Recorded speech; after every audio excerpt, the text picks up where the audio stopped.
All right, hi everybody. David Fogel back with you, CEO of the Symphonina Foundation, and back with another Symphonina Foundation podcast. And I'm joined today by composer Marc Caroul. Marc, how are you? Doing great. How are you? I'm doing great too. Are you in Dallas or where are you? I'm in Irving, Texas, which is Okay. in Dallas County, All right. That means you're a suburb of Texas Dallas. Rangers fan, I'm guessing. I actually don't follow baseball Okay. that much, but I have been to a few Rangers games and I have enjoyed them. And you're probably a Cowboys fan too. If you're following football, I don't know I if you actually follow. don't follow sports very All much. right. I'm All from right. New York originally, Oh, okay. but All right. I have to go with the Giants because that's my dad's There favorite you go. team. There you go. There you go. Well, I have to tell everybody, Marc has been submitting. Marc's a great composer, and he's been submitting to our Symphonina composer contests each year since we started the Symphonina Foundation. And this year he submitted his fourth Symphonina. And at each Symphonina contest, his work has been judged either a finalist or a finalist with distinction, as it was again this year. And I definitely want to share Marc's great work with all of you today. And it's really a pleasure to meet Marc after 4 years of knowing him only remotely through emails. Kind of like when I met Hannah Donetz, our associate principal flute player for the International Symphony Orchestra from Ukraine last year, for the first time after knowing her for 4 years only remotely. So, Marc, it's just great to be able to put a face to a name and meet you and get to talk with you and learn a little bit about your musical background and how you got into composing. So this is wonderful. And I do want to ask, how'd you get started? What was your first musical experience? I've been playing the piano since I was 5, and every now and then I would just tinker with a little melody. When I got to high school, I was writing more of along the lines of pop songs. In college, I rediscovered my interest in classical music. I had listened to it a lot when I was younger. Then I kind of switched to pop, and then I rediscovered classical music. And probably about when I was in college, I had looked at some orchestral scores and said I would really love to do this, but it seemed so daunting. Orchestration, as opposed to writing solo piano music, which I've done starting with uh, college. I'd previously written music for me to play on pencil and staff paper before the notation software was more widely a thing that people used. In the back of my mind, I've always had the dream of writing for orchestral music, but writing for a full orchestra. But only recently, with some of the sampling technology, and I've acquired some orchestration textbooks and started to study scores, that I've really had the chance to really kind of put that into some practice. So, growing up on the piano, did you focus just on the piano then? Piano's a great instrument to start with. That's what I started with too, about same age as you. I Yes. was about 5. Did you veer off into other instruments Mhm. as well? Guitar in my teens, Okay.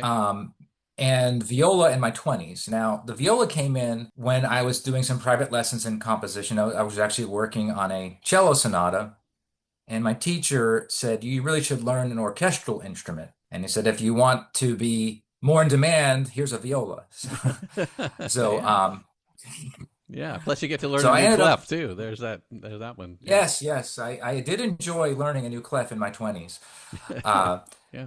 Yeah, I love the viola. It's kind of the best of both worlds between the cello and the violin timbre. I enjoy playing harmonies. I enjoy writing the counter melodies that the violas often have. Hmm. So yeah, those are the three instruments that I play. I don't play guitar that much anymore, but I do play it now and then. Yep. And do you practice viola regularly then too, or? I should. When I was taking lessons, I was practicing regularly. I play typically just in church, but I should practice more so I don't get rusty or develop bad habits. Well, all of us should practice more. That's. I think that's true. Yes. Yeah.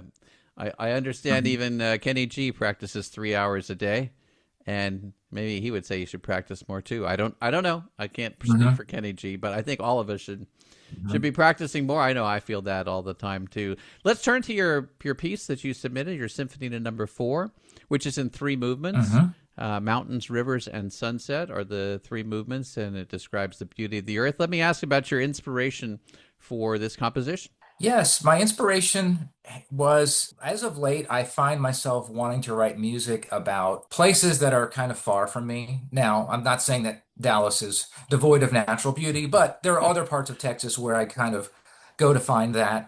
I grew up in New York, which was more mountainous, at least some parts of the state. I find myself missing them. There was a quote which might be spurious. I think it was perhaps attributed to Mark Twain, but then maybe not. But anyway, whoever wrote the quote, something about along the lines of mountains make me feel small, right? Mm-hmm. So I've always been just when you see them in pictures, just how big they are and how small I feel looking at them.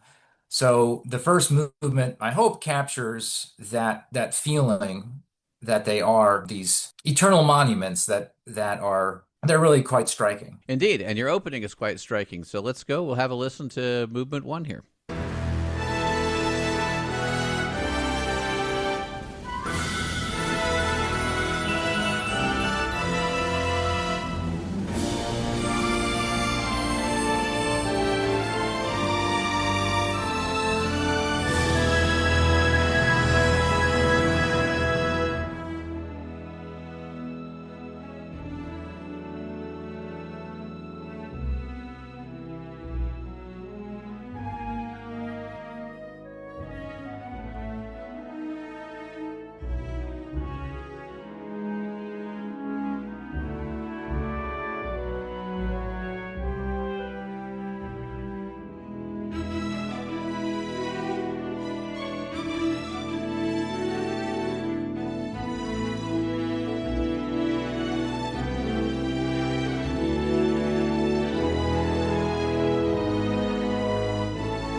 Okay, and we're back from the mountains.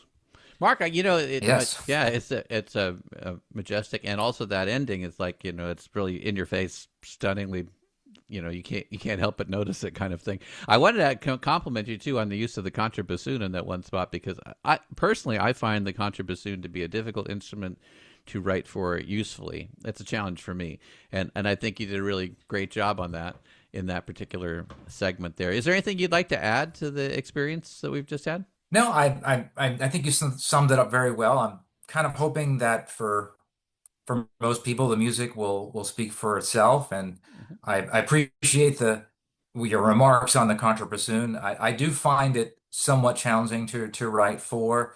It can stick out quite a bit, but it does add so much to the low end if used effectively. Yes, I agree. And again, things to work on for me as a composer too, as I think about, what is it that I'm looking for? And you probably have the same thing. Every composer Mhm. probably does. What is the tone? So you have to be able to imagine the tone the timbre or whatever it is that you're going for, and then be able to Mhm. find where you want to get it. And my experience with listening to live contrabassoon and, of course, also MIDI contrabassoon is that it does tend to get to be a little bit not really crisply tonal. It's an interesting, Mhm.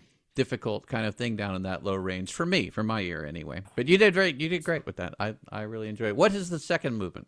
The second movement is rivers, and as the title suggests, it has to do with flowing water. There's some contrasting sections where that's kind of more of an exciting waterfall. Also, as the piece ends, there's a section where it's just kind of very almost very still waters. So a little bit of both.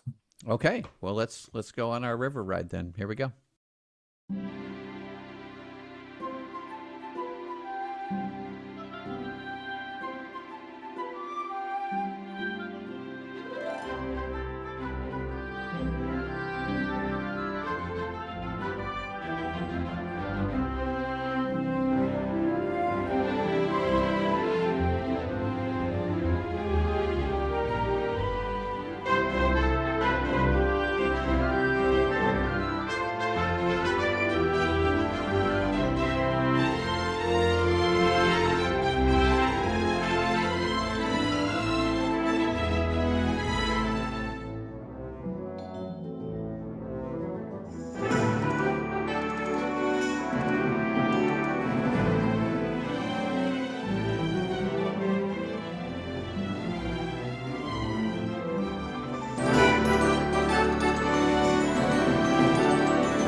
All right, no surprise. I love that playful opening.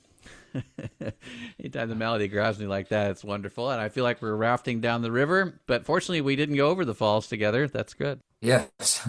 I think with that movement, it's probably looking at what I've done with the previous symphonias I've submitted. I I'm happy with the way the second movement turned out, because I don't think I've previously done a light movement. Mhm. I almost took it to the extreme, and I had thought of more of a kind of a lighter ending, kind of not with a thud, but just kind of with a ending on the tonic. But I took a different direction and kind of went with a dreamy ending, and I think that ended up working pretty well.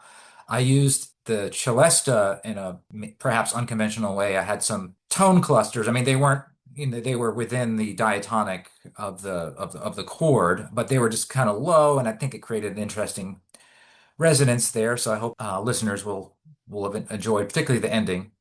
Absolutely. And it definitely got for me, the sparkling of the river, sunlight, all those sorts of visual elements came through to Mhm. me as I was following along with the score. By the way, if anybody would like to get the score when we're done here, you can reach out to me or to Mark directly. We'll get Mark's email address for you as soon as we finish the third movement. The third movement is Sunset. Mark, would you like to set that up? Yes, starting with the ending of the second, I kind of also thought that the quieting of the second movement kind of leads us into the ending of the day, so to speak. So the third movement is essentially in three parts. I kept the title short of Sunset, but really it's sunset into night into sunrise. So the first section is in D major, and that's the sunset section. And then you'll notice a middle section where there's only woodwinds. That's the night section. And then there's kind of a interruption as daybreak begins, and then you have sunrise, and then it changes to E major at that point, which is the tonic of the whole piece, And a the magnificent home key. ending for the sunrise, I might add, too. So can't miss it. Thank you. Okay, let's go enjoy the night and the daybreak.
Okay, and we are definitely awake for the day with the daybreak Yes. here, for sure. I love the nighttime too with the woodwinds as you described them.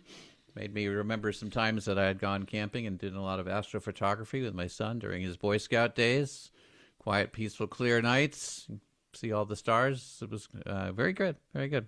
Did you have any comments that you would like to make about your overall experience submitting the Symphonina to the competition, any of the years that you've done, really, and maybe the judges' feedbacks, if they've been helpful to you, anything along those lines? Yes, the judges' feedback has been helpful. I always try to incorporate everything that they've said into my next composition. I've looked at it as an opportunity for the formal music education that I never really had, other than a lot of self-study. So I'm actually very grateful for them. Every year, it's kind of like I just plan my whole year around this Symphonina competition. I There's something about the short form that I really latch onto.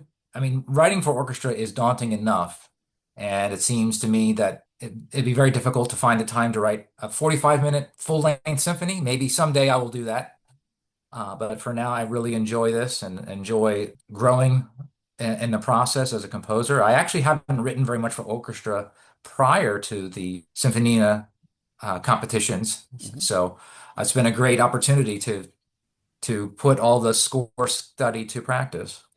That's great, Mark. I think this year we had 24 judges in all, and Mhm. everybody is encouraged. They're not required to, but everybody's encouraged to give Mhm. their constructive feedback, both positive and helpful. Mhm. Never negative, but Yeah. but helpful. Mhm. And I'm very pleased that we're able to do that for you and for everybody else who submits their Mhm. Symphonina during the competition. Mark, if people want to get in touch with you, what's the best way to do that? My email address is mcaroul@verizon.net, Okay, that sounds good. and And what are you? email works best. Yeah, okay. And what are you working on for besides Symphonina number five, as you've mentioned already? I won't ask to give it away unless you want to. But besides Symphonina number five, what else are you working on right now? I do write choral music for liturgical use. Hmm. I sing in a choir associated with the University of Dallas. Okay. I write music for the Catholic liturgy, typically a cappella. So I am not the greatest lyricist. So I like to just take the texts that have already been written and write for choir. I do think the human voice, although far different than orchestral writing, is a beautiful instrument in a completely different way. It is. Yeah, for sure. I had the pleasure of interviewing many choral performers and conductors now as part of the Mhm. Symphonina Foundation podcast, and I've said to them, all instruments are beautiful, even a triangle in its own way. But if we could say Yes. the human voice to me can be first among equals. I had sung with the Putnam Chorale in New York prior to moving to Texas. And then shortly after, oh, not so, actually, not, time goes by fast, not so shortly, but I did eventually start playing in a community string orchestra, the viola there. So right now I'm back into more singing. I do play and sing at the University of Dallas. Like you, I have another job, so there's only so many hours of the day. We wish we could have we more time all for practice, we all but have 24, and we got to spend 40 of them practicing, and the rest of it, we can do whatever we want yes. with. Exactly. So I appreciate that, Mark. I'm greatly looking forward to your Symphonina number five, whatever it may be. And as always, if I can be of any help, or if anybody at the Symphonina Foundation can be of any help to you, Mhm. you just let us know. It's been great to meet you and spend some time with you and spend some time listening to your music with you. And we're going to listen to some more of that great music on the way out here. So we wish you all the best. Thank you, David, and a pleasure meeting you as well.